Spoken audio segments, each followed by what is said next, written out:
are you wearing? A Canadian tuxedo. Canadian. I'm a hockey player. Let's go Blues. Let's go Blues. Let's go Blues.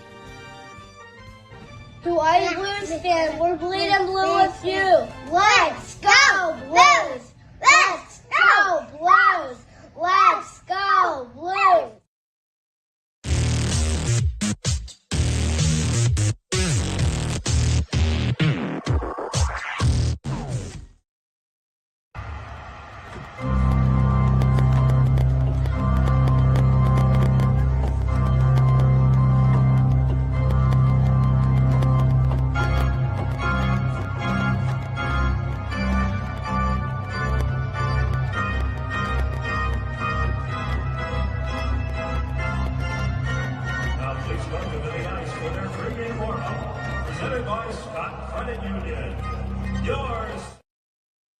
BueNote Fan Report. Hello. Welcome to a Tuesday edition, a special edition of the BueNote Fan Report. I tried to do something today, and I screwed it up somehow, and I wasn't able to do it. So before I introduce our guest, I want to play this video, and then I'll get back to Justin. Are you okay, Justin? You got a moment? Yeah, this video didn't work on TikTok, so I want to play this video. I want our guests to see it, and then we'll bring our guests in. So stand by just a moment here. Oops. Come on, guys. Don't screw things up. You've been doing good out that all day. Here we go.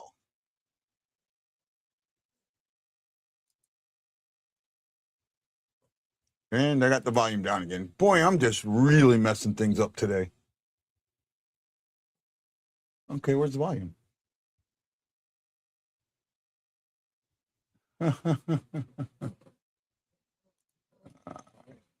Screwed up. Oh my goodness.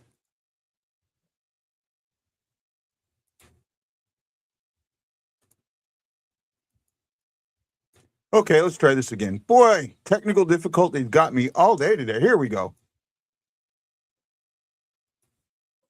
Maybe. Aloha, Blues Nation. It's Guy, the Hawaii Blues fan, who, along with Justin, Eagle Eye Scott, are your hosts on the BueNote Fan Report on Facebook and YouTube. Join us tonight as we have author extraordinaire, former beat writer for the Rams and the Blues, a great man and a friend of mine, Jim Thomas. That's right, Jim Thomas. He's going to join us tonight, 7 p.m. Central, on the BueNote Fan Report. Going to talk about his book. He signed it for me.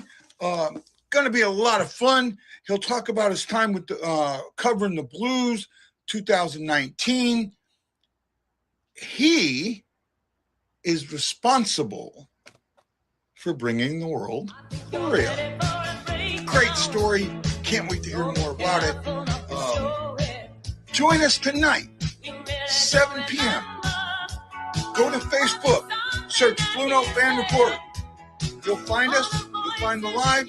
Click on it. Give your comments. On YouTube, same thing. BueNote Fan Report. Find us. Click on it. Put in your comments. Ask your question to Jim Thomas. He may be the only person in St. Louis that covered three separate championships for three different sports. I know he covered the Rams, I know he covered the Blues, and I think he may have covered the 2006 to 2011 Cardinals. We'll ask him and find out. So check us out tonight, 7 p.m. YouTube and Facebook, the BueNote Fan Report. Aloha, Blues Nation! And with that, please welcome our special guest, former beat writer for the Post-Dispatch, Mr. Jim Thomas. Hey, quite an introduction. How are you doing, my friend? You may not need to turn your volume down a little bit because we're getting feedback. I need to turn my volume down? Yeah. Or you may have to put headphones on. There we go. How's that? Is that a little better? You know what? I might have something on. Hold on. I got something going. Oh, no, it's me. No, that was me. You're fine. Okay. That was me. Am I on the air? Talk about technical difficulties tonight. Live on Hey. the air, Jim. Welcome back to the show. It has been a minute, my friend. Yes, it has. I did see you, late October in St. Yep. Louis. Yep. Outside Baked by Ashley's. I was doing a Yep. book signing there, the blues book, and you were in town, right? Staying Yes, down in the sir. Schoolard area, a great area of town. Justin, how you doing, my man? How you doing, Jim? It's nice to meet you, pal. Nice to be seen. Nice to be on your show. Yeah, it has been a while. I hope the weather's nice in Hawaii. It's pretty crappy here in St. Louis, but You know what? I would rather be in St. Louis, and you know that, Jim. well, I know you love the town. Yeah. I know you love the town. Well, the book's been going good. We're right at the cusp of a trade deadline for the Blues, and there are rumors every year, but you get the sense this year some stuff might really happen, and we never know till it happens. But interesting times to be a hockey fan. Yeah, really interesting. Before we get into this season, I want to get into your book a little bit. I want to promote your book, right? I've been reading it. I'm one of them guys, like, I read chapters here and there, right? And you and me sat down and we talked about your book a little bit, and talked about different things in that. One question I want to ask you before we get into the bigger parts of it: what is something interesting you learned you did not know that you found out while you were writing the book to go in the book? Well, the thing I tell everybody is I did not know we had an NHL team before the Blues. At St. Louis You had didn't an know the NHL Eagles? team. I did not. And here, I have been in this market in the newspaper business with the Post-Dispatch since 1975. That's a long time.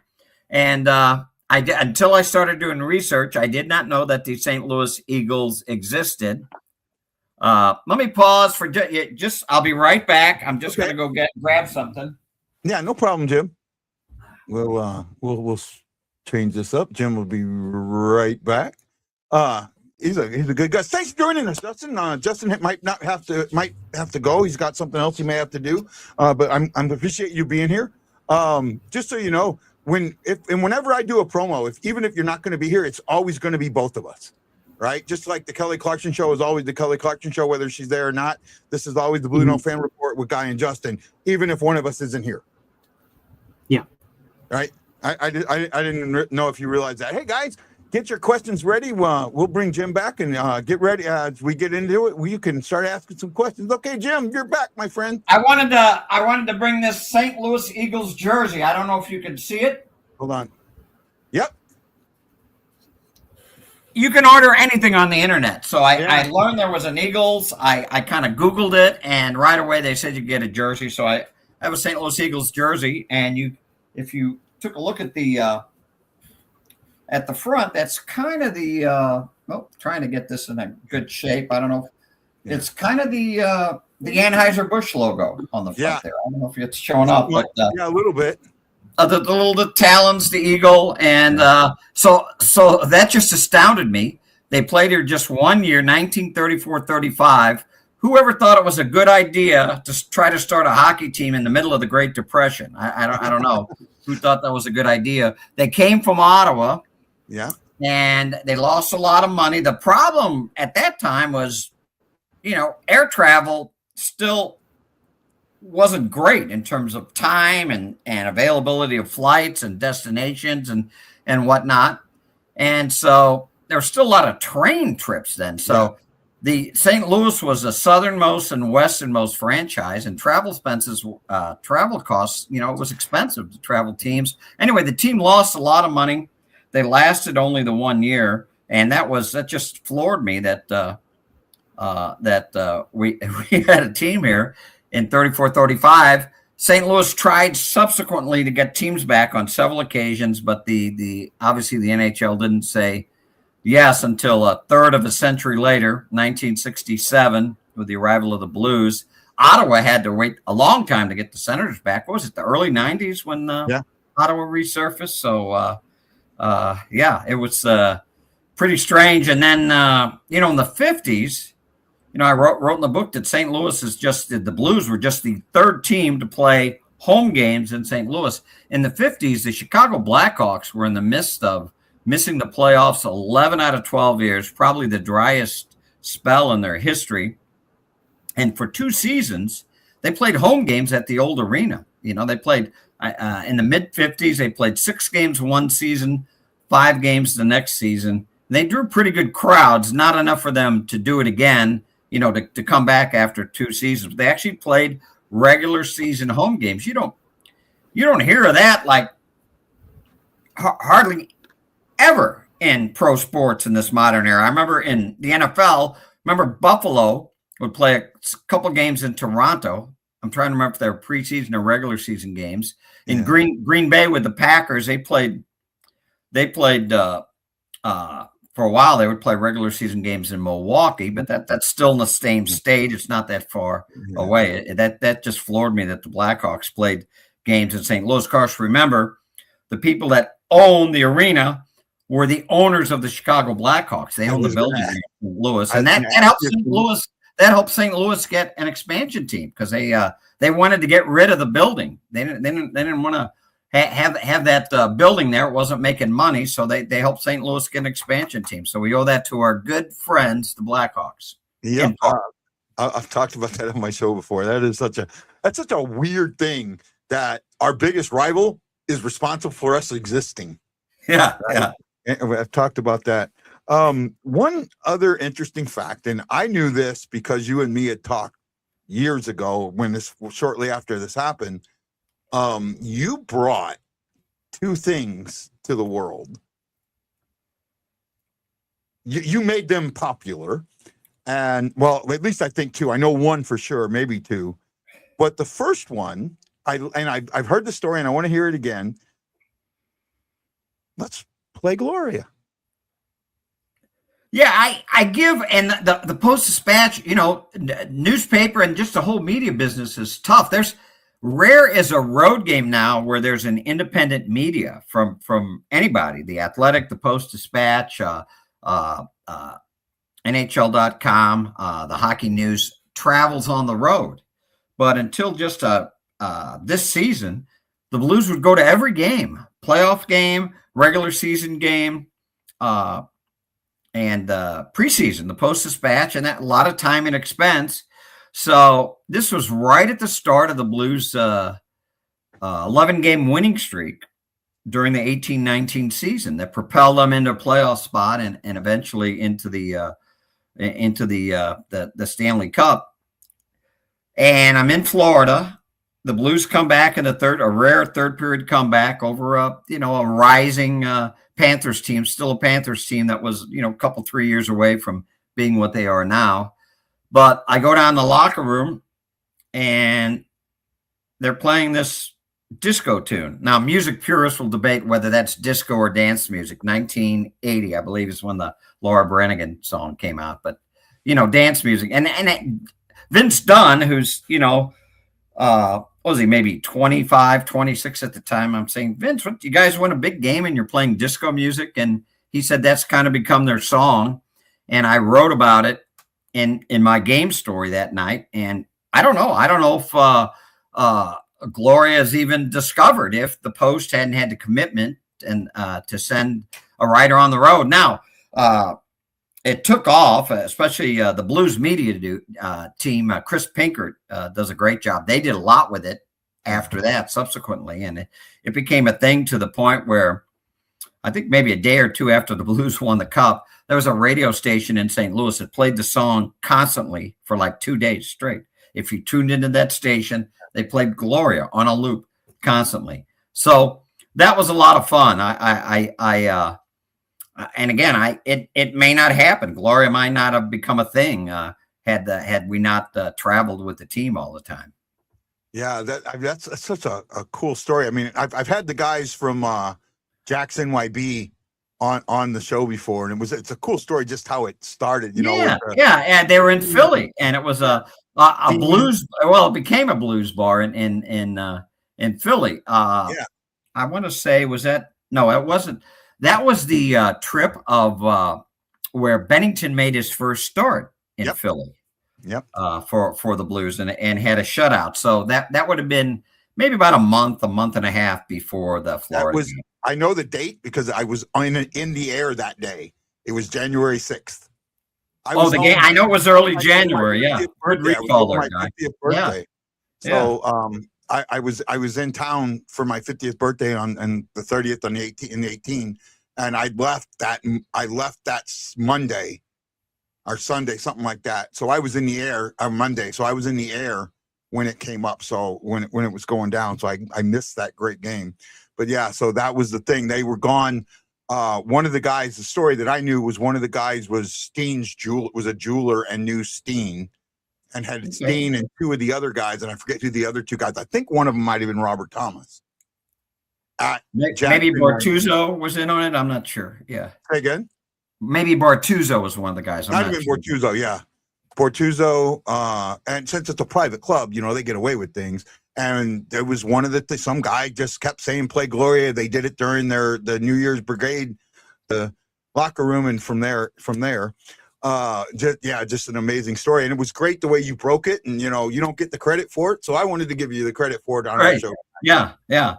Not the biggest scoop since Watergate, but still, big one for us. The story, helping to get the story of the team out and of the season.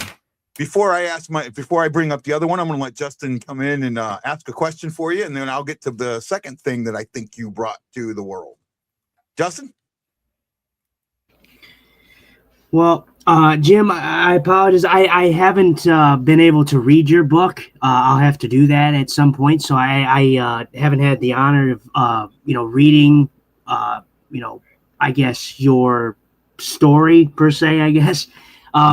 But I think a good question to ask is, for me, what made you get into this line of work would be my first question. Well, I actually wanted to cover politics. I went to school in Washington, D.C., George Washington University for 2 years, and then I flunked out. I was on the 7.5-year plan to get my college degree. But that was right at the height of Watergate and the end of the Vietnam War. And but anyway, after I lost my scholarship, I dropped out of school for a while. And then I finished up actually at UMSL, Missouri St. Louis. And I got a job I was just looking for work. And I got a job as a clerk. They called them copy boys then at the Post-Dispatch. And I was doing that at night and going to UMSL to finish up my degree during the day. And I was working, the Post-Dispatch had a bureau in St. Charles, which is kind of a suburb. That's kind of an insult to St. Charles because it's a old historic town on the other side of the Missouri River. But it's in the St. Louis metropolitan area. And we had a bureau out there, and they had one full-time sports writer, but he'd have stringers that would cover the high school games on the weekend.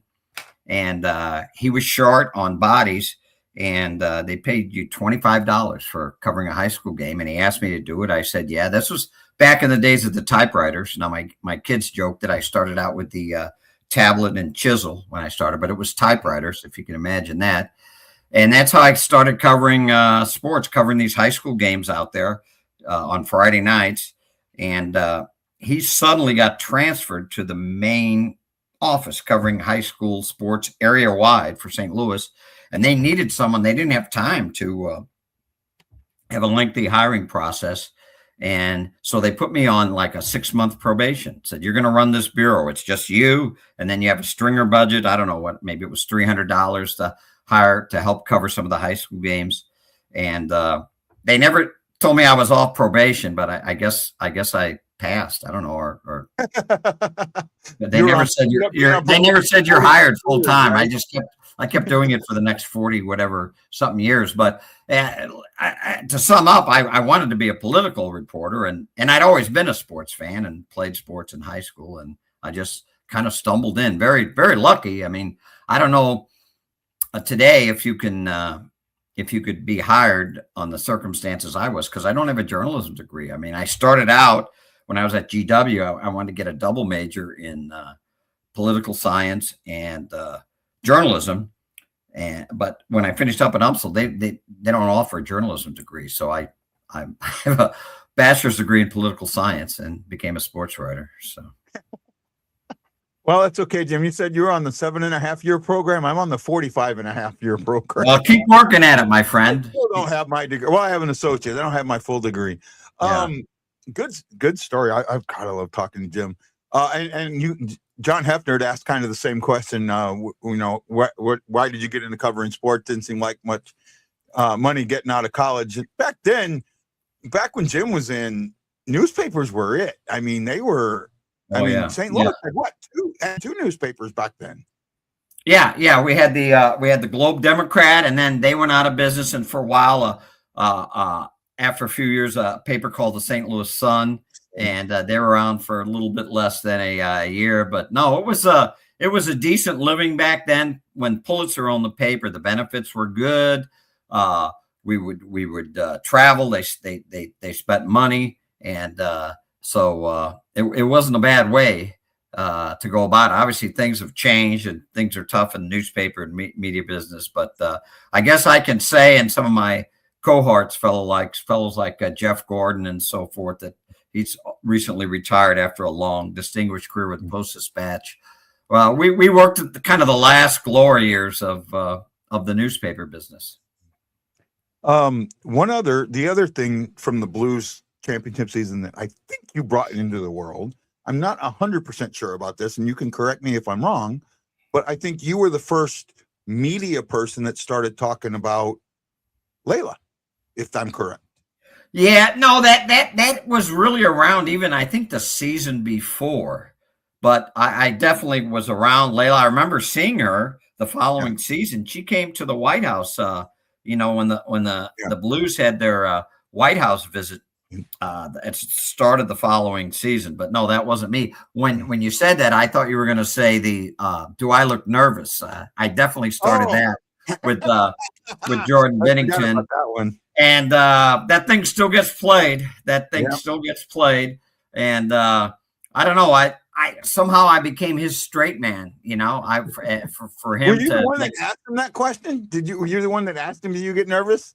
Yeah, that was me. And then I don't know. It's like he had a comedy stick with me after a while. He'd play off things I would say. They had just won a very tense 1-goal game with Nashville. This was in St. Louis at what is now Enterprise Center. And I'd ask him a question about you've had just this long series of close, tough, nerve-wracking games. Do you ever get nervous? And that was, do I look nervous? And I said, well, no. And he said, well, there's your answer. And it started at, that's got, like I said, I wish I had a nickel for every time that thing's been replayed. I'd have at least a few nickels. Yeah. But, it led to just a whole bunch of, so I remember during the second round playoff series with Dallas, remember he hacked, leaving the ice, he had hacked Ben Bishop, who was in goalie for Dallas, and he'd drawn a penalty. He'd gotten a little fracas near the net with, I think it was either Jamie Benn or Tyler Seguin. Anyway, after the game, someone asked Jim Montgomery, who was then the coach of Dallas, about it. And he kind of, a little odd for a opposing coach to weigh in on something happening in the with the other team. But, he said something to the effect, and just a very broad paraphrase here. He said something to the effect, well, he's got to control his emotions better. So the next time, this was back in St. Louis, the next time I talked to Bennington, I asked him about that quote, and his answer was, who's Montgomery? Like he didn't know who Jim Montgomery was.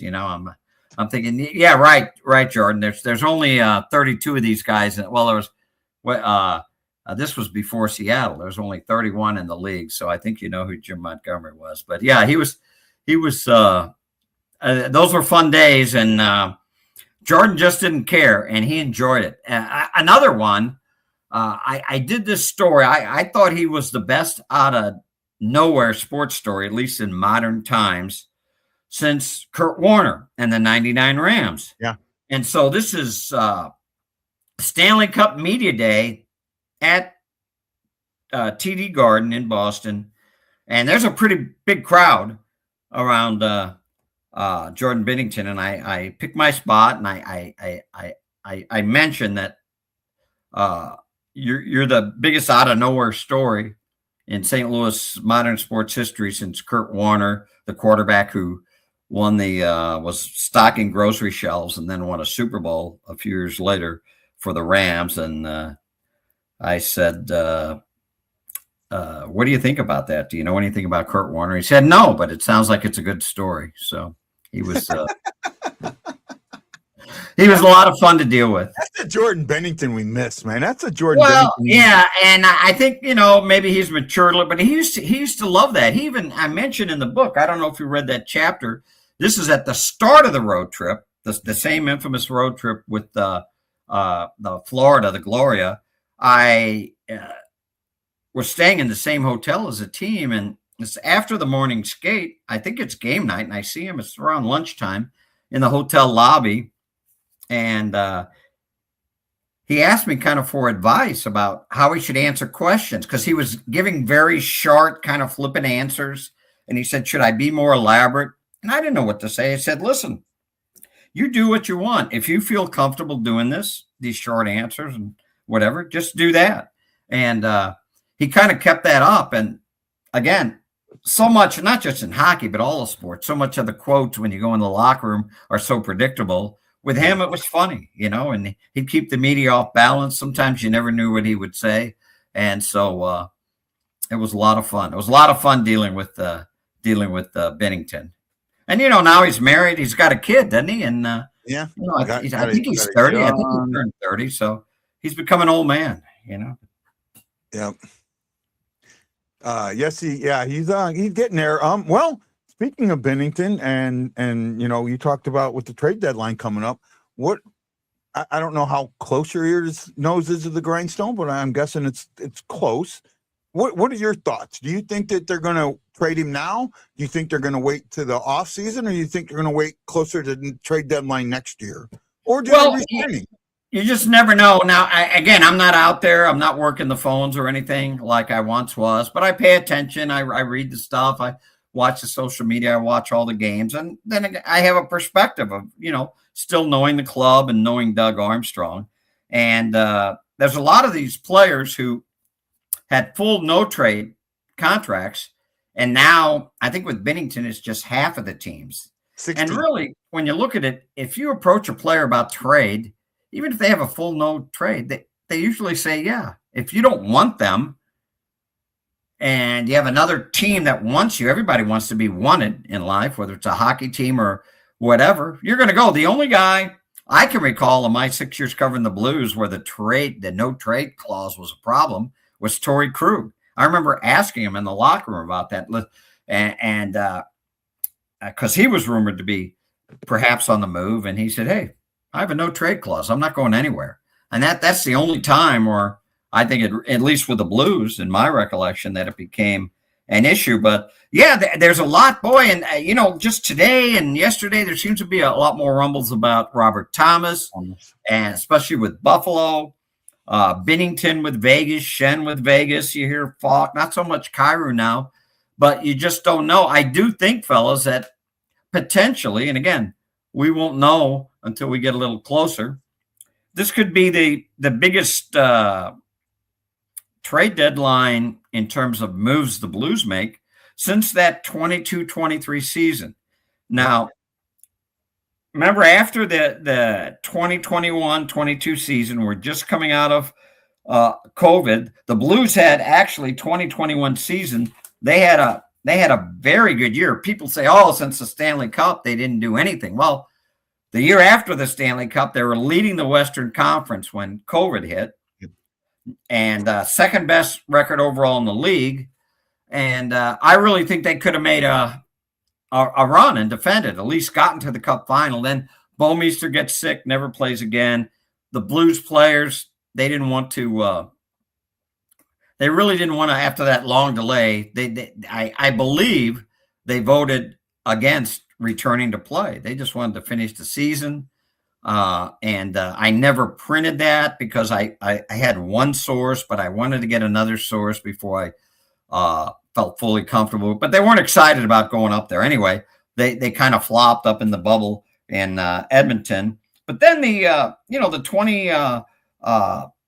21-22 season, they finished with 109 points. Yeah. It was one of the highest scoring Blues teams ever, and that was, that was the Blues beat Minnesota in the first round in 6 games, and then I think they're tied 1 game apiece with Colorado in the second round, and that's when Kadri slams into Binnington's knees. The Blues were winning that game before that. Who knows what happens? Maybe they upset Colorado, maybe not. Colorado goes on to win the Cup. So anyway, they had some really, really good teams after the Stanley Cup champ. And anyway, after that 21-22 season, right after the season, I wrote that the Blues were, because of cap trouble, they had 5 kind of big free agents, and at most they might be able to sign one of them. And the 5 players, I'm just looking at some of my notes here, were Perron, Tarasenko, Barbashev, O'Reilly, and to a lesser extent, Nico Mikkola. They were all scheduled to be unrestricted free agents after the 22-23 season, and the Blues didn't have enough money. Maybe they could re-sign one of them. Now, Perron, he was gone right after the 2021-22 season. He signed with Detroit. But then during the 22-23 season, right a little before and right up to the trade deadline, remember they traded Tarasenko and Mikkola to the Rangers. Barbashev they traded to Vegas, and O'Reilly went to Toronto with, people forget about this, Noel Acciari. So they just almost gutted the kind of the Stanley Cup team. Even after then, at that point, they only had like 6 players left from the Stanley Cup team. So anyway, I think potentially we could see as big a turnover as we had that year. And that was what? That was only, 3 years ago? Yeah. It's surprising.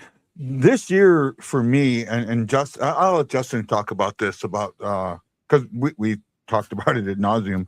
But Justin, you want to talk about the disappointment, or how this year the team isn't, like, on paper you're going, no way this team should be as bad as they are. Right. You got a question for Jim there?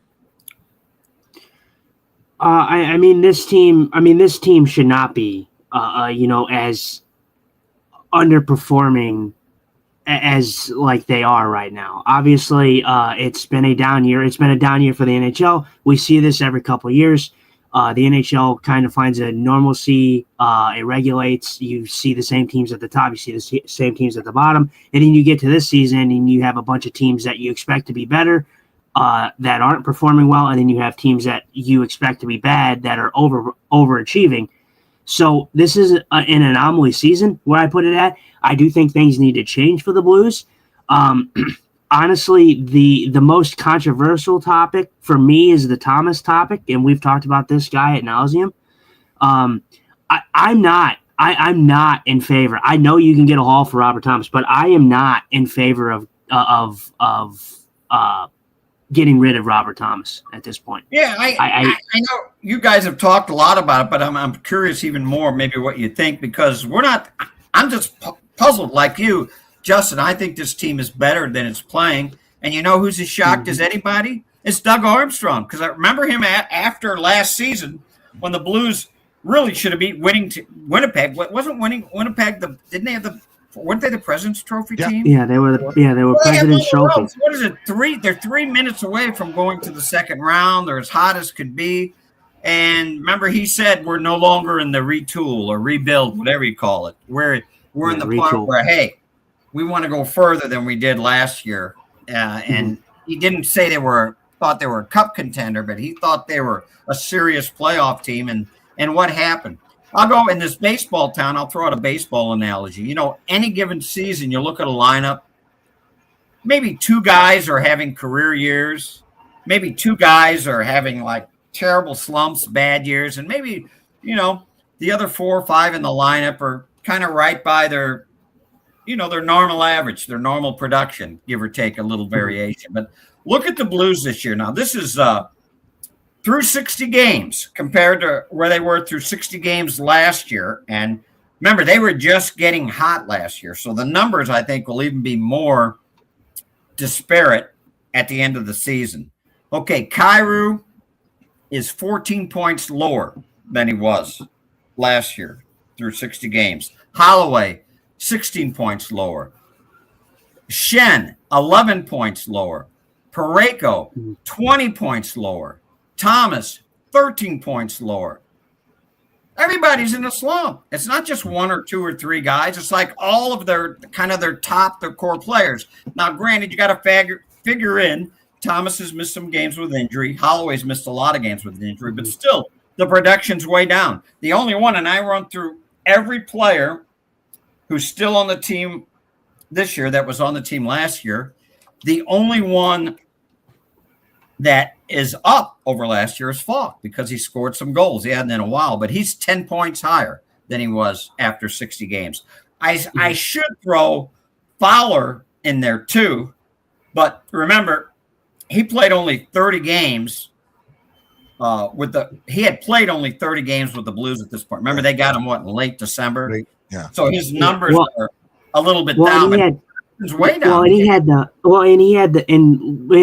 also had the new team bump. I mean, everybody. It doesn't matter who you are. Right. Any player that you get has the new players, and it's mind-boggling to me that they've all had down years. Binnington's way down. He has a 3.60 goals against. And last year it was through 60 games, it was 2.82. His save percentage was way higher after 60 games. Hofer, on the other hand, you'd say, well, they're not playing, the defense is not playing. But Hofer's numbers are almost exactly the same through 60 games as they were last year. 2.81 goals against this year after 60 games for the team. Not that he's played all of them, but and 2.81 last year was 2.83. Save percentage this year's 0.899.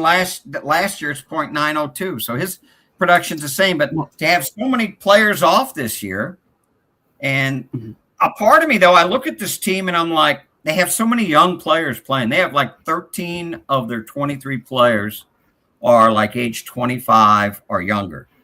Very unlike a Blues team. I know they have some older guys. It takes players 2-3 years to sometimes 4 years to get, to get going. I'm just wondering if we should be a little bit more patient, and just not hit the panic button. And I know that's not what fans want to hear. And Doug Armstrong doesn't always pay attention to the fans, even if a move is unpopular. So I'm kind of torn about, I realize maybe they have to make something happen. This will be the third time in 4 years they don't make the playoffs. And this is for a franchise that isn't used to missing the playoffs. I mean, I think until this current 3 misses in 4 years start, I think they'd only missed the postseason 10 or 11 times in the 50-plus years history of the team. So they've always been inconsistent. Do you guys think they should make widespread changes, or I'm just a little worried about it? Like I said, I realize something has to be done. For me, go ahead, Justin. For me, like I said, I do think that we've been talking about this. What has to change, what needs to change. I do think that there could be a massive change, and by that I mean you're either looking at a Kyrou or a Thomas gone off this team, and I hate to say that, but I've been seeing a lot of times, and I've been seeing a lot of people jump on this Thomas bandwagon, and I just don't get it. This team struggled really, really bad for 2 straight seasons, and who was the guy that was picking up the slack when this team was really, really not showing up? Robert Thomas. So the fact that you want to give up on this guy after he's had a down year, but he's also been out injured, it's just mind-boggling to me. And I think if you're going to pick one of the big fish, I'm sorry. I love both guys. I love Jordan Kyrou and I love Robert Thomas. But if you're going to pick one guy, you have to go with Jordan Kyrou to be the guy to get the change of scenery, because I think the only way that the Blues move forward and Kyrou moves forward with the best production is you find him a different change of scenery. You bring in more guys that can surround Thomas. You get a new look. At the position that Robert Thomas plays, giving up a center for prospects and picks at this moment in time is not serviceable to me, because those picks and prospects are not guaranteed to work out for you. They're not guaranteed. So if they trade Robert Thomas and it is for picks and they don't get a guy that's NHL ready right now, that can at least come in and play competitive for this team is going to be bad for at least 4 years minimum. And they will not be in the playoffs. I love, Justin, when fans say blow it up, but when you exactly be careful what you wish for. Buffalo's been waiting, and it looks like they're going to make it this year. What, they've gone 14 years without making the playoffs. Detroit's had a long drought. This goes back to earlier. I talked about what happened before the 22-23 and during the 22-23 season, with Tarasenko, Mikula, Barbashev, Achari, O'Reilly, all moving. Here's what the Blues got back, okay? These are players that at least played in the league. Sammy Blais, Hunter Skinner, Zach Dean, Mikhail Abramov, and I'm looking, Adam Gaudette. Those were existing players. Now, I love Sammy Blais, but that's a bunch of blah. Dean had promise, but he's had off the field and injury, off the ice and injury problems. Here's the draft picks that they've gotten out of it. Okay, and some hope here. Otto Stenberg, Theo Lindstein, Lucas Fisher, Adam Yako. I guess the J is silent. And who's the other player? Juraj Pekarchik. Is that how it's pronounced? Pekarchik. Those five guys, okay. And they're but from all the more experienced players, you didn't get anything. Maybe two or three of these other guys will pan off, but there's no guarantee that whoever the Blues get in these trades is going to pan out. None. Absolutely. Adam, see, now Otto Stenberg, I think, is going to be fine. I think Otto Stenberg is going to be fine for this team. I think Adam Jurčak, the defenseman, I think he's going to come up through the ranks for the Blues, and I think he's going to pan out to be great. And I get it. I talked about how Minnesota went out and went ballsy and got Quinn Hughes, and I loved it because it was ballsy. But that is Minnesota taking a chance when they usually don't take a chance, and then you have a Vancouver team that got a bunch of good assets in it, and they've played some NHL games. Obviously, those guys weren't proven. You don't know how well they're going to pan out. They're going to be good players, though. But I just, for me, with the position that Robert Thomas plays, with how effective he plays his position, he turned out to be a number one center for this team.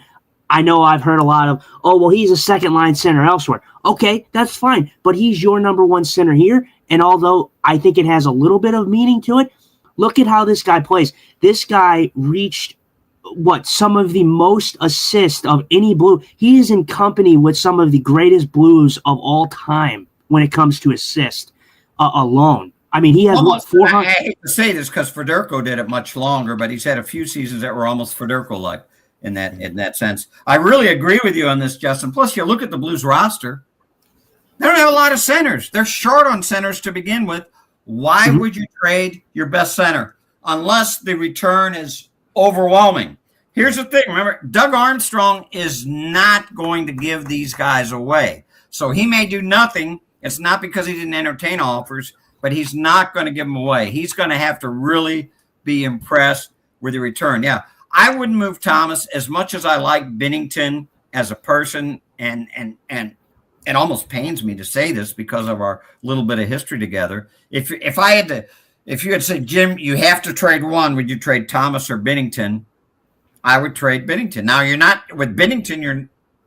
They say sell high, buy low. You're not selling. Binnington's having easily the worst season of his career. So I don't know what the return would be. The other thing that concerns me about that, Hofer is more than ready to be the one. It's practically, they're basically sharing time this year anyway. I mean, it's almost 50-50 right now, and I bet by season's end, even if nothing happens with Binnington during the season, that Hofer will have more time.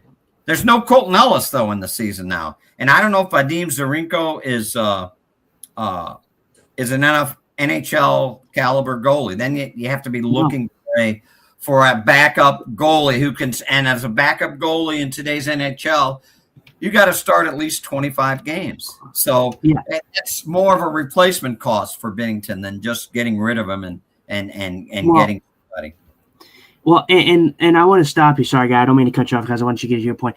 Look, the center position. We talked about the center position being a lack for the Blues. The Blues do not have a great deal of center depth. Yes, Dvorsky's coming up through the system. Dvorsky, he's playing well right now, but he's not the projected second line guy right now. I think he's a great player. I think he's going to pan out to continue to be a great player, but he's not a set number 2 right now. So if you trade Robert Thomas and you don't get a center of equal value in return that can play now, you're looking at a center depth of Pavel Buchnevich, Dvorsky, Braden Shen if you don't move him.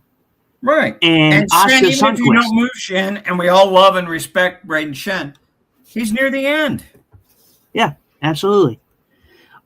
I just, for me, like I said, if I'm looking at it from an objective standpoint, if you want to make a change and you want to pick one of the big fish to go, am I picking Thomas or Kyrou? I'm picking Kyrou just because of the fact that you can fill a winger spot easier than you can fill a good center spot.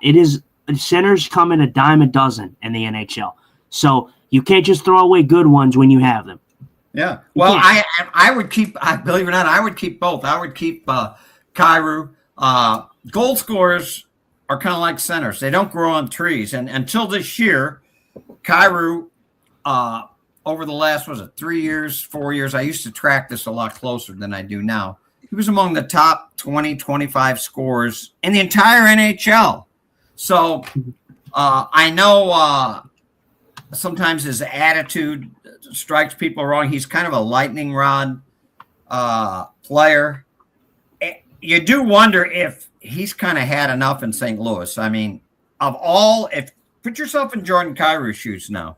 Yeah. Of all the players, everybody's playing like crap. I just pointed out here how many players are having down years statistically, double-digit less points through 60 games. Who's the one that got benched out of all that group?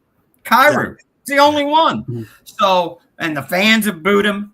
Some of that, maybe a fair amount of that is on Jordan, some of the comments he's made, but I disagree with that. And I'll let you finish. But I mean, what I'm saying is I'm trying to get in Jordan's head. Maybe he's ready for a change of scenery. But again, the Blues aren't a high-scoring team. They may not have a 20-goal scorer this season. They have 3 guys with 14 and 22 games left to play. They may not have a guy that reaches 20. They need goals. Okay, defense is great, but in today's NHL, you better score goals. So I don't trade Kyrou or Thomas.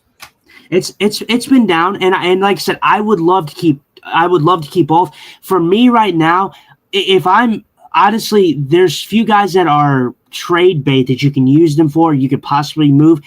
There's only a few guys on this team where I can say absolutely no touch for me, and the no touch guys are obviously Philip Broberg. Philip Broberg is going to be a number 1 defenseman for this team.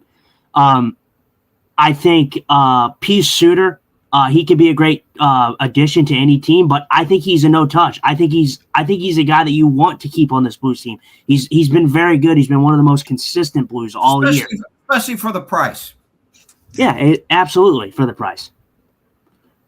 Well, and myself, it's an interesting dynamic. We haven't talked much about Colton Parayko. I think he's valued much higher around the league than he is in St. Louis. My very first NHL draft, it was started my second season covering the Blues, the Cup year, 18-19. I had barely set up my laptop they had a media setup actually on what would be the ice of the Dallas arena, the American Airlines Center. And that was where the media setup was. When I heard Edmonton radio talking about this, possibly trading for Parayko. And again, is he a Cale Makar or whatever? No, but he's an awful good defenseman. So maybe I'm trading Binnington, just Shen again, because I just think it just looks like maybe he's got a couple years left. And I think you could get some value for him for a team looking for a a veteran presence. I don't even know about trading Falk because if defense is a problem, why would you trade a top 4 defenseman? I don't know. I don't know. I think he's great, but I think the thing for me with Falk is Falk's played his best season at like in the last like me and Guy have talked about this a lot that Justin Falk is not as bad as a defenseman as his numbers showed the past previous seasons. He didn't have the goal production that he's having this year, but he's not been a bad defenseman. He's a serviceable guy. But I think with the production that he's having this year, I think that you could get as much as you possibly can for him. And that's a right great point. I think you would be selling high with Falk. Yeah. And again, these would all be kind of for contending teams, you know. We could use a guy like Falk or Shen or Binnington. So it's going to be fascinating. And, you know, remember, just because nothing happens or very little happens on the trade deadline day, that doesn't mean we won't see action before. Don't put that out in the universe, Jim. That'll light the St. Louis world on fire. Yeah, I know. But it could, it could happen. It could happen later. I'm telling you, the outrage that we will see if there's no moves made will just be outstanding. Like we'll see so much outrage. I think that we will. I think we'll see some moves. Universe of social media, it's instant gratification. It's like you're pulling up to the drive-thru at your favorite fast food restaurant. Give me a top 6 center. Maybe a second pairing defenseman and a backup goalie and supersize it, you know, and pay your money and try it out. It doesn't work. It doesn't work that way. Yeah, I think for me, like I said, I think Shen, Falk, Binnington are probably your main guys that you're going to be looking to probably part ways with. For me, I don't see how like any of those guys, Shen and Falk for sure, I think are guys that are gonna be moved. I don't think there's any doubt in my mind there, but it'll be interesting. This wouldn't be the first time that we expected moves and Doug didn't pull off any more moves until like the offseason. So it wouldn't be surprising. Yeah. No, I'm looking at a lot of comments as we're talking, and I'm trying to get them just said what said trade Falk and get some assets, stand pat otherwise. I think this person, it's Michael, I believe is the first name. Dante's Inferno. Yeah, they're kind of feeding into. There's a lot of young players on this team that I think, you know, Neighbors is only 23 years old, for example. It seems like he's been around forever. And you've got, you know, guys like Broberg and Holloway. I think they're both, correct me if I'm wrong, I think they're both like 23, 24. How old is Dvorsky? Is he maybe 20? 21. Know? Yeah. Even Thomas is just, I think, 25 still. 26. So, you know, Kyrie's 26. So, you know, you're not quite in your prime, I don't think, generally, if you're 25 or 26. So, yeah, I don't know what happens. Seems like people have calmed down a little bit on Buchnevich, you know, possibly moving him. Rightfully so. Sorry, Jim. I hate to cut you off. I had to pat myself on the back because I was one who said that Pavel was actually playing good hockey when everybody said he wasn't. So, hey guys, I'm here. Can I talk? Jump in there. Night. Normally, it's me that won't shut up. Sorry. I'll shut up. No, it's fine. Guy, take the floor. I want to address some of this, right? First of all, you had said one thing with the trading of Thomas. To me, Thomas is a tier 2 player. So I look at players in NHL. You have your superstars. You got like 3 or 4 of them. Right. I put McDavid, McKinnon, Drysdale, and someone like McCarr. McCarr might be there. He might be a tier 1 player. He's like right between. And then you have your tier 1, tier 2, tier 3, and down. Right. We follow you. I look at Thomas as a tier 2 player. I look at Kyrou as a tier 2 player. If you trade Thomas, what you're getting back, I don't think you're not going to get enough pieces back to cover the loss of a trade of a tier 2 player. In my eyes, you're just not.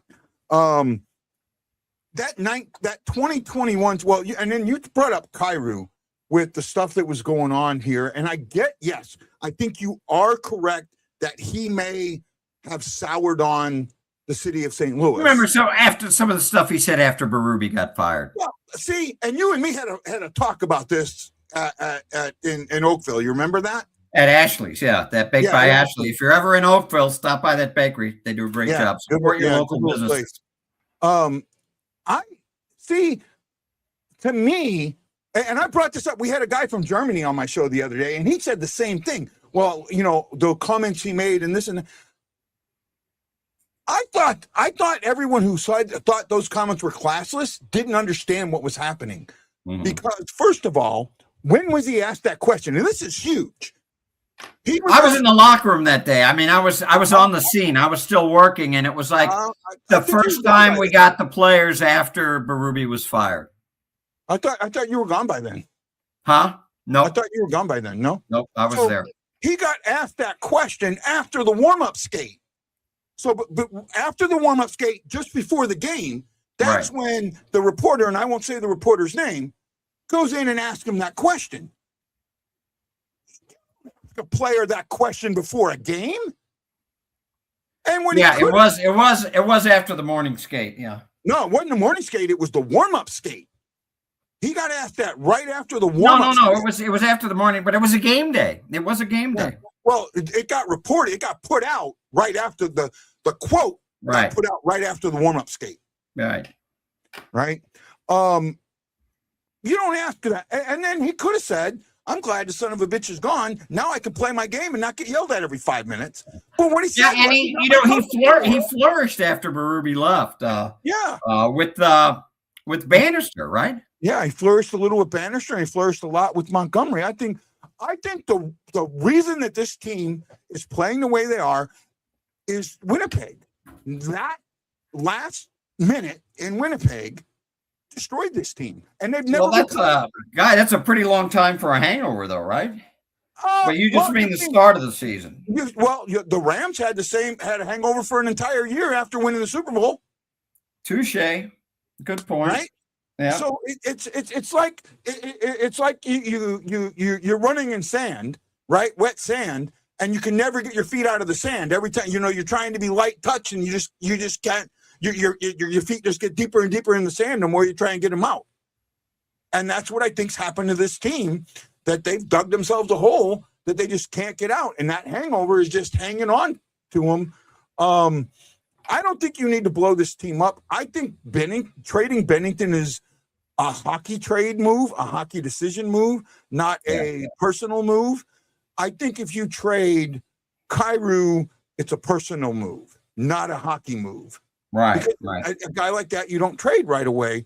Also, the other thing is, and the thing with Bennington, you brought up, you don't know what Bennington's stock is. I kind of want to push back. You're right. Can I hold that thought? I was gone. That was my first year gone.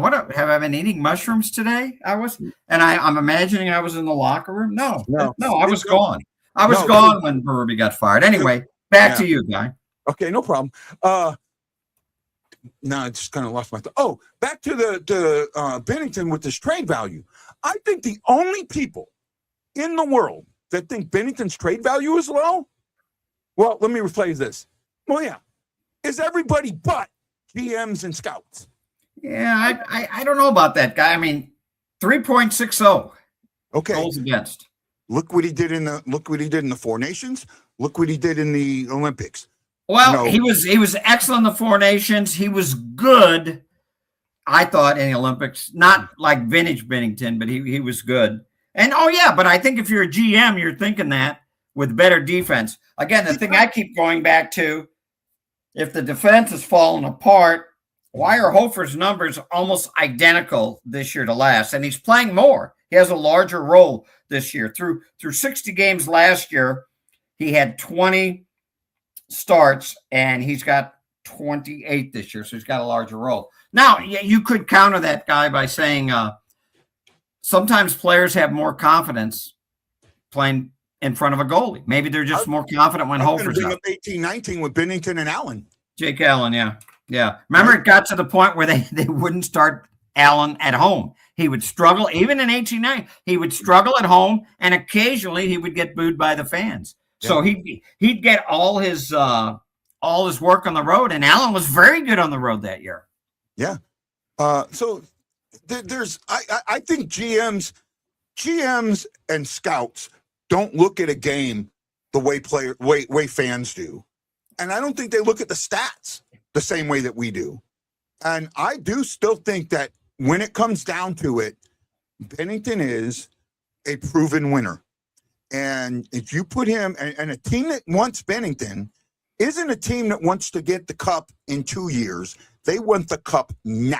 No, yeah, they want that's all. This year. I can agree. I can agree with all that. And he's still. I think his big game reputation is still there. It would have been even nicer had they held on and beat Team USA. But I mean, Hellebuck played one of the games of his life. Yeah.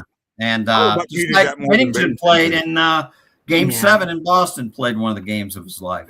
Yeah. Well, and the way that I view the Olympics is like, it was a close game, 2-1, and like I can't, you can't blame the goaltender. I mean, you had, like you said, it was a close game, but you had high-powered offense and McKinnon and McCarr and Celebrini, and they only scored 1 goal. So, you're not going to win many games scoring 1 goal. No, and it was the closest you could have a Team Canada hockey team to being the dream team, like the Olympic basketball dream team.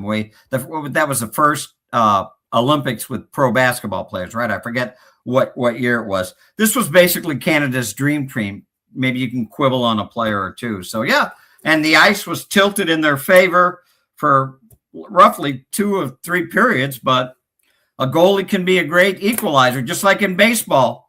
A pitcher, starting pitching, relief pitching can be the great equalizer. Well, I'm glad you brought up baseball because did you cover the Cardinals in 06 or 11? No. I was strictly covering hockey. I covered a little bit of baseball, believe it or not, in the mid to late 80s.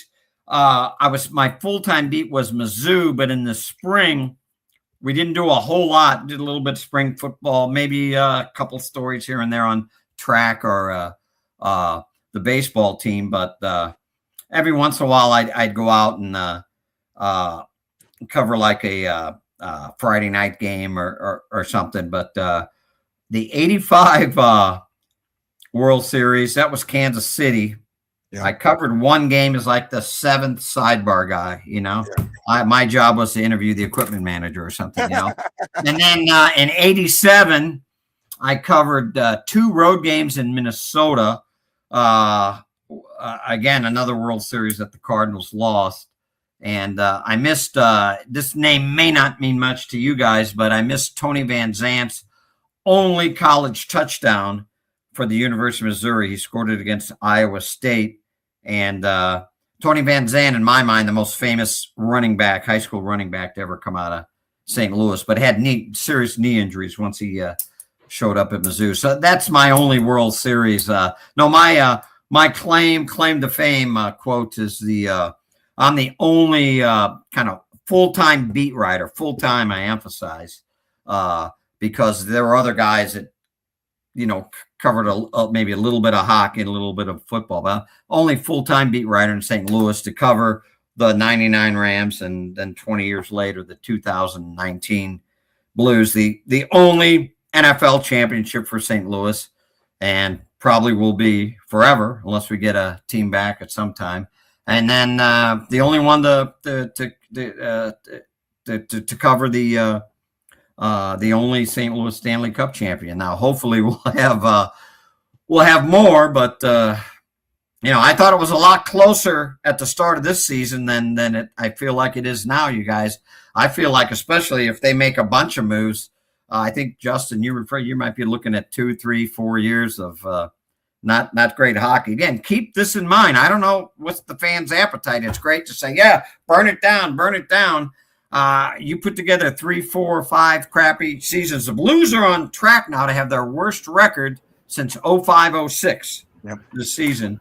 And if they put up 2 or 3 more of those and the crowds are empty and they're not getting in the playoffs, I don't know. This team, like I said, if this team, I'm telling you right now, if this team trades Robert Thomas for prospects and picks, although you're banking on future and it might be okay at the end of the day, I'm telling you right now, if that happens and the Blues trade him for picks and prospects, the Blues are not good or competitive for 4 years minimum. I'm telling you right now.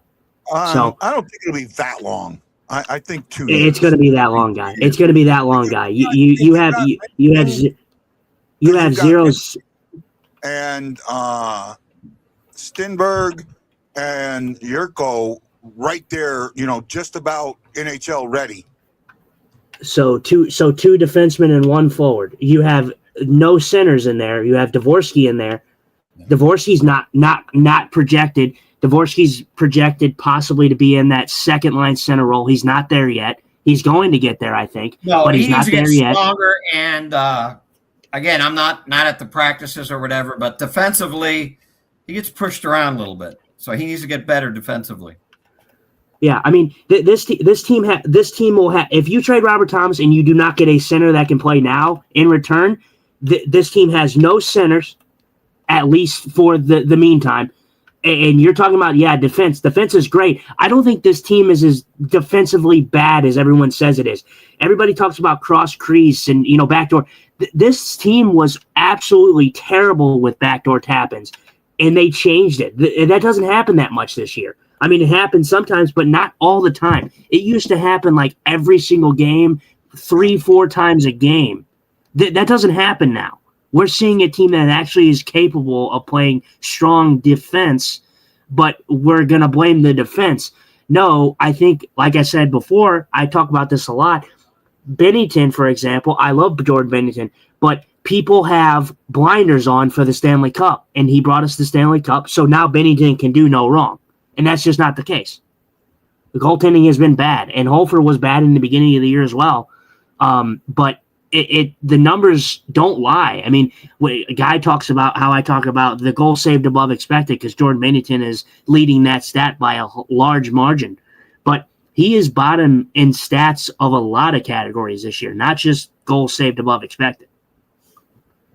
So, well, again, I sure wish Colton Ellis was still, because I thought there was a time when Colton Ellis as a prospect was right there with Joel Hofer, but we'll see.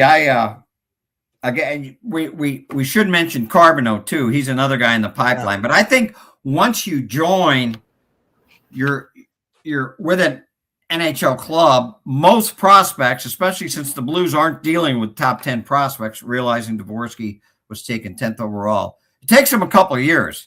I mean, Thomas did play as a rookie straight out of juniors, but he, they had a lot of veterans on that team. They didn't need him to do what they need him to do now. Kyrou, it took maybe a good 3 years before he came in. Neighbors, when you look at in terms of production, maybe a couple of years, but I think his ceiling is still, it's still up there. So it's fine to get a lot of prospects, but if you get a prospect like through the draft right now, unless you're really, really lucky, you're talking at least 2 years before they make an impact. So, Justin, that would, and I know Guy disagrees, but if you're depending on this prospects and you get a lot of draft picks, you're talking a couple of years. It may be closer to 4 years before they bounce back, and that's if everything hits right. Again, maybe this isn't the popular. I don't think they're as far away as a lot of people think they are. And maybe last year they weren't as close as we all thought they were after that late season run and the playoffs. But I think, Justin, you really said – what's that, Guy? That's a really good point. That's a really, really good point. Yeah, so I don't know. Well, Jim, we're a little over an hour. You don't mind staying a little longer, do you? Yeah, I guess. Let me throw in a commercial for the Blues book. Now, I will be at Lindenwood University hockey, their Division I hockey. It's a cool thing for the town to have. There's only 64 Division I teams in the country. The way to hold up the book there. My press agent there, Guy Bensing. They're hosting. It's called the United Collegiate Cup. It's all the independent teams in NCAA hockey. So it's Lindenwood, Stonehill, which is in the Boston area, Long Island University, obviously in the greater New York area, Alaska, Anchorage and Alaska Fairbanks. All the independent teams are playing a tournament out at Centene, which is the Blues facility, beautiful facility. And this Thursday, Friday, Saturday, I'll be out there all 3 days for the entire tournament. Hopefully I'll meet some people, sell a few books. We haven't done a whole lot of book signings since Christmas, but we do one every now and then, and we'll be out there for the entire tournament. It should be a lot of fun. They need one more team guy to have enough, and Justin, to have enough to form their own conference. Now, that would be a pretty wide-ranging conference. Yeah. If you have 2 from Alaska, 2 from the Eastern Seaboard, and then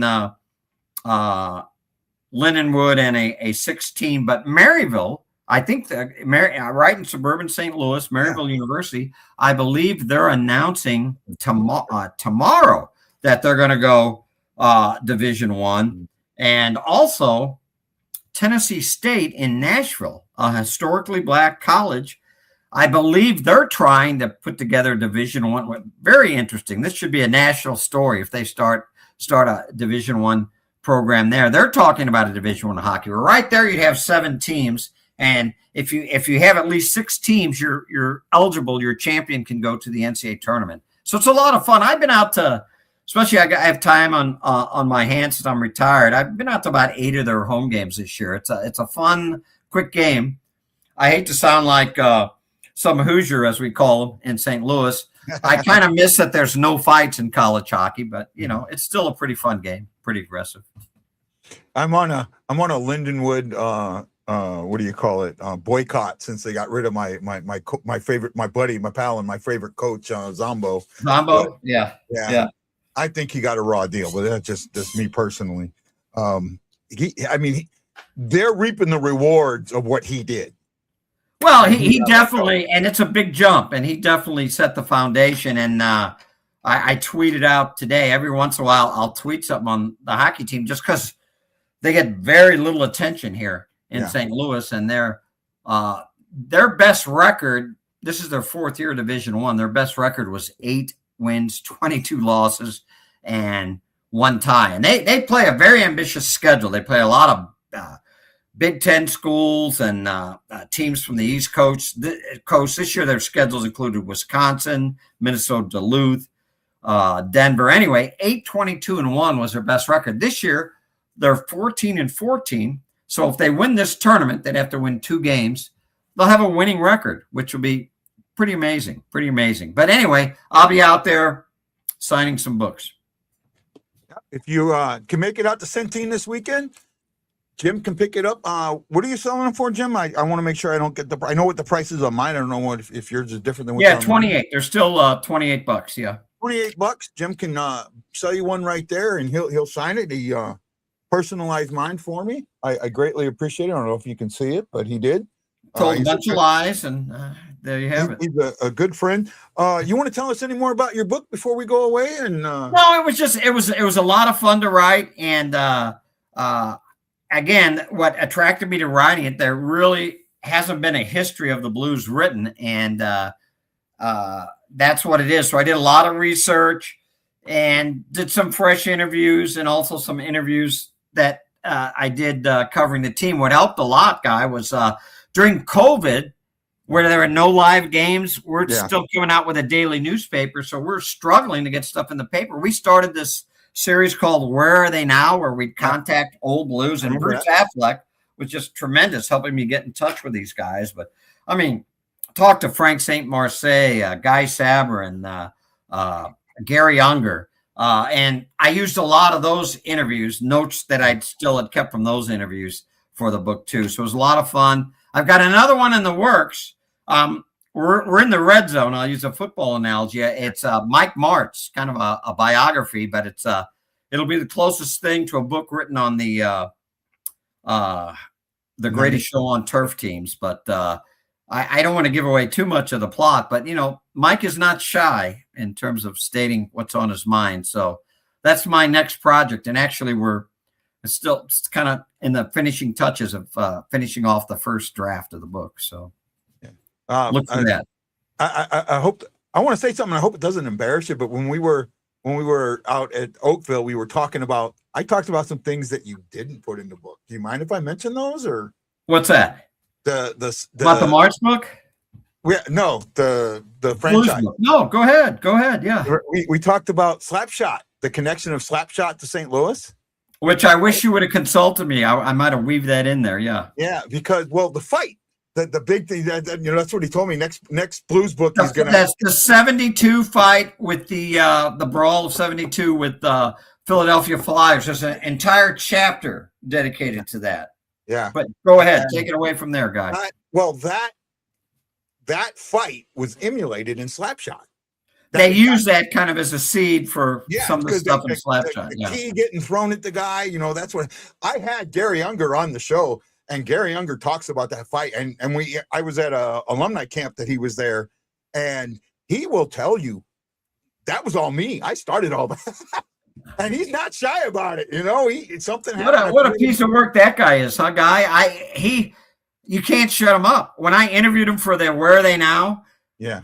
Rarely does a reporter say, I've got to go or whatever. I was on the phone with him for an hour, 15 minutes, and he was still going strong, So, Gary, I got to go. It was almost like you want the wife to say, hey, someone's at the door. You got to get it, I did 2 separate 2-hour interviews with him on my show back during COVID.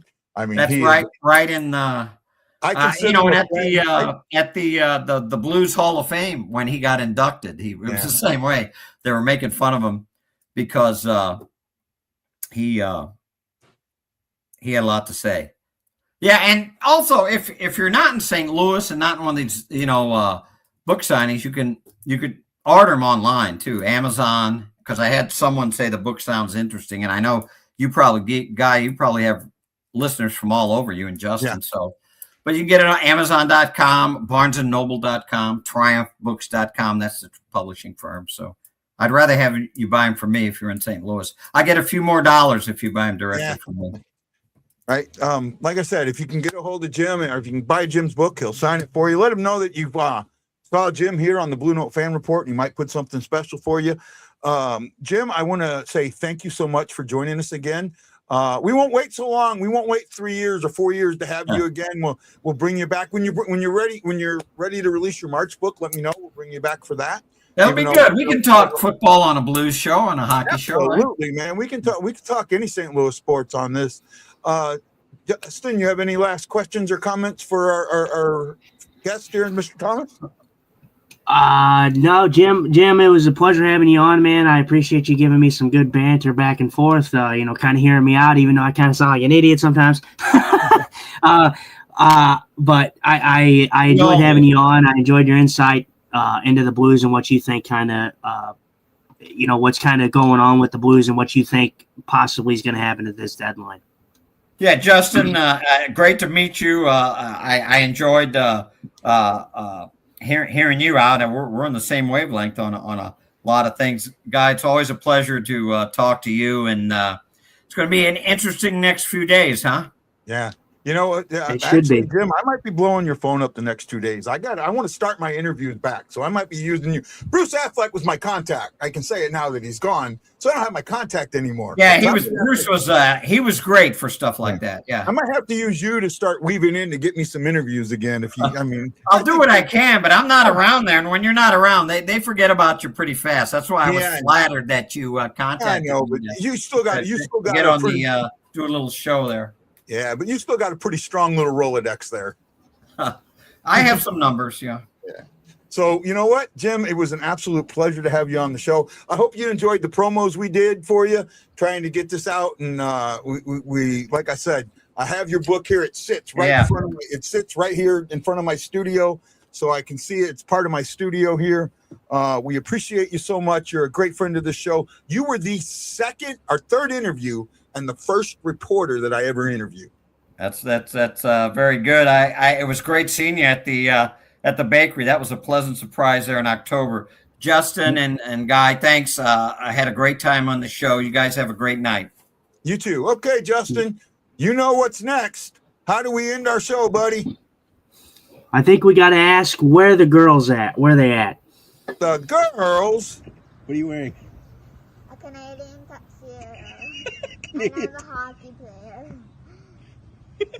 Let's go Blues. Let's go Blues. Let's go Blues. So, Justin, I have to ask, are you ready for the question? Are you ready for the I'm question? ready. I'm ready Are for the you question. ready for the question. Who's late for dinner?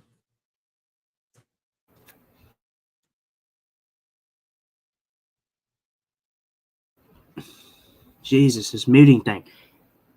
Where are the boys? Hawaii The Blues pizza's fan. ready. We're Where are the boys? bleeding blue with you. Let's go Blues. Let's go Blues. Let's go Blues.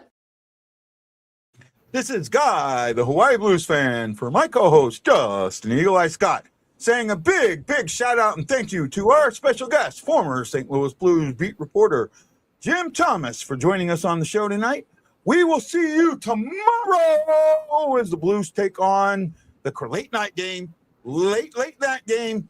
Check out the Blues. They're on the West Coast. They're up in Seattle. I think it's like 9 o'clock St. Louis time. I think it's like 5 my time. I love it. So I'm Guy, the Hawaii Blues fan, and this is Justin Eagle Eye Scott. And you got to know that I am bleeding blue with you. And as always, thank you, Jim. Let's go Blues. Let's go Blues. Aloha.